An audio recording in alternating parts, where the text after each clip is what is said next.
commencer cette première journée, attardons-nous tout d'abord sur le grand espace alloué au cosplay. Situé au fond du hall 5, non loin de l'entrée de la scène principale Ichigo, le village cosplay avait tout pour ravir cosplayers et amateurs de cosplay.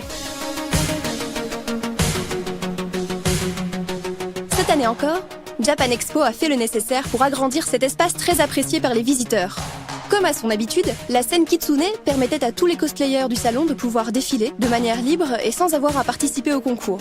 À quelques pas de là, les photographes du stand Shodan Pictures offraient gratuitement leurs services afin d'immortaliser les costumes en réalisant des photos studios de qualité. De plus, depuis quelques années, des décors sont mis en place pour offrir un meilleur environnement aux photographes. Mention spéciale aux décors de style japonais et plus particulièrement cette reproduction de l'entrée d'un combini. De l'autre côté de la scène Kitsune, la célèbre enseigne américaine Are The Wings avait pour la première fois en Europe un stand dédié à la revente de ses perruques et accessoires. Enfin, à quelques pas du stand League of Replica, qui exposait de nombreuses reproductions de costumes de films, l'enseigne Cosplay & Craft proposait pour la seconde année consécutive un choix impressionnant de matériaux pour la fabrication de cosplay, ainsi qu'un espace réparation qui a sauvé bon nombre de cosplayers.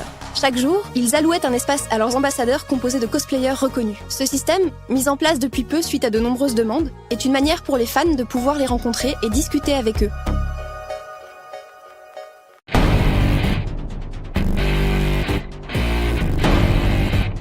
Du côté de la scène Ichigo, le concours général de cosplay encadré par l'association Epic battait son plein. C'est par le désormais traditionnel défilé des représentants de la saison 7 de l'European Cosplay Gathering qu'a démarré le marathon cosplay de Japan Expo. Les spectateurs ont ainsi pu découvrir tous les finalistes de chaque pays en avant-première. Mais rentrons dans le vif du sujet avec le show cosplay qui a permis aux présentateurs de sortir leurs plus beaux costumes. Cette année, la tendance était plutôt aux couturiers qui ont dévoilé des costumes somptueux où les perles rivalisaient avec les dentelles. Mention spéciale pour ce groupe issu des illustrations de l'artiste japonaise Sakizo qui a ébloui la salle entière par la qualité de ses costumes. Avec l'arrivée des nouvelles générations, le cosplay devient une pratique de plus en plus familiale et il n'est plus rare de croiser en concours parents et enfants, comme cet adorable Toad venu délivrer la princesse Peach. Mais ce show était également placé sous le signe de la nostalgie avec des prestations issues de séries anciennes, Cardcaptor Sakura, Macross ou encore Lady Oscar. On retiendra en particulier ce groupe inattendu qui a réinterprété en chœur avec le public la chanson Melissa des Minicums avec toute la classe qui s'impose.